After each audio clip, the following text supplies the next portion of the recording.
rather significant that a defender for the Cleveland Browns, and they have the #1 defense in the American Conference. That's what got them the division title. Was the man who scored the last touchdown for Cleveland on the interception return, Frank Minifield. Now for Bob Trumpy. This is Don Criqui at Cleveland Stadium, where the Browns have won and gone to the AFC Championship game for a second straight year.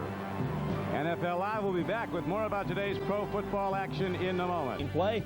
One of the dogs, cornerback Frank Minifield, who's headed for the Pro Bowl, picks it off, and right now he's headed for the end zone. Salisbury is kind of dragged in, got to work on his tackling technique.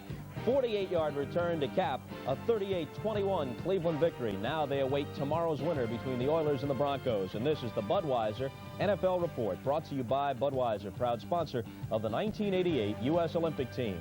This Bud's for you. Hi, everybody. Bob Costas back with Gayle Gardner and Coach Don Shula for a quick wrap-up before we say goodbye for this Saturday afternoon. And, Coach, the Colts played them very tough, but the turning point, the Felix Wright interception early in the third quarter. No question about that. The Colts had a great drive going, and the Browns came out in the third quarter with the idea of putting more pressure on the quarterback. They were blitzing a linebacker, and on this particular play, they blitz Eddie Johnson. He puts a lot of heat on the passer. Trudeau throws it up. Felix Wright comes down with the interception. This turns it around. After that, they continued to stop the Colts. They were 3 and out on the next two series. The Browns' defense in the second half, I thought, was the big story. Kosar threw for 3 touchdowns. Ernest Byner unofficially 23 carries, 122 yards. Eric Dickerson didn't fumble, but on 15 carries, he got just 50. Well, they controlled him, but I thought that the other key was Kosar's ability to convert on third down. He just kept coming up with the answers on third down, putting the ball on the money. Ozzie Newsome also got back into the ball game in the second half. He was shut out in the first half, but in the second half, he caught 4 balls for a lot of yards. 4 balls on that one drive for the go-ahead touchdown. You know, the one game that was missed, not talking now about replacement games, but the 1 week of missed activity entirely, Denver was to have played at Cleveland. Now, why is that pertinent? If that game had been played and if the Browns had won it, they would have had home field advantage even if the Broncos beat the Oilers tomorrow. As it stands, if the Broncos win, Cleveland's got to go to Denver for the championship game rematch. If the Oilers upset the Broncos, they're coming to Cleveland. It's a reversal of last year. That was a great game in Cleveland, and Denver was the visiting team, but they made the play, the long drive at the end of the ball game that won it to put them in the Super Bowl. So now Cleveland has that same opportunity, provided all the other things go. Gayle, some thoughts on the Browns? Well, the Browns, really, Bob, had been fighting the reputation of folding when things were on the line, and I think that from the beginning of the season, from the preseason, they felt very much that they had a lot of things to prove this season.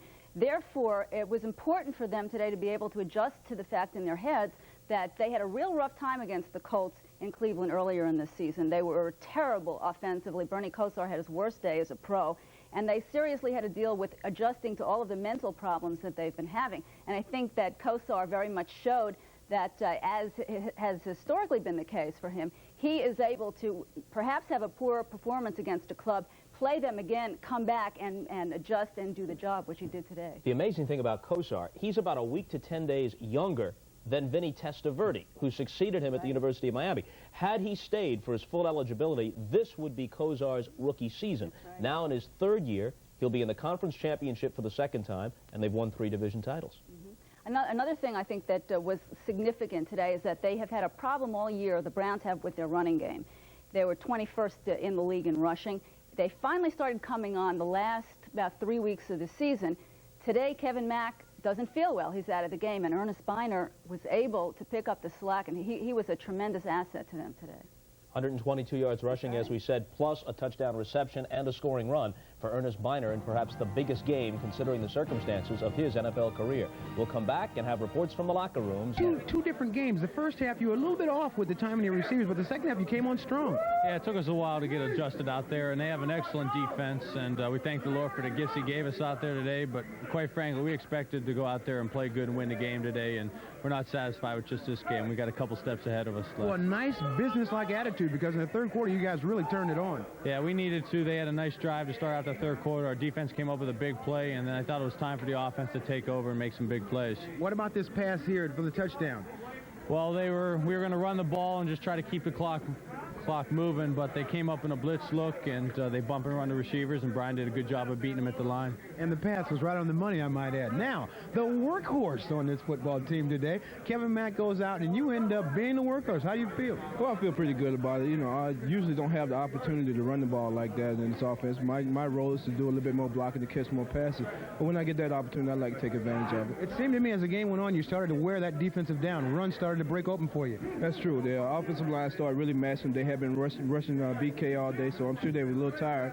And when they get in that situation, we like to really match on them. You got a little help from Herman Fontenot on that one long run where you fumbled. Yeah, that's true. I'm glad Herman was in the area there. On that particular play, we had talked about being a championship football team before that, and we really needed that one.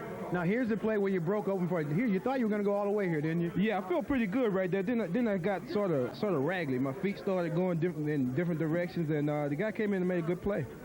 Well, you must have, you know, the last time you guys played the Colts, you had a fumble on that 4-yard line. Yeah. Was that going through your mind today? Well, last week it was. I try not to let that, you know, discourage me or anything. It would have distracted me, so I just went out today, tried to relax and play good ball.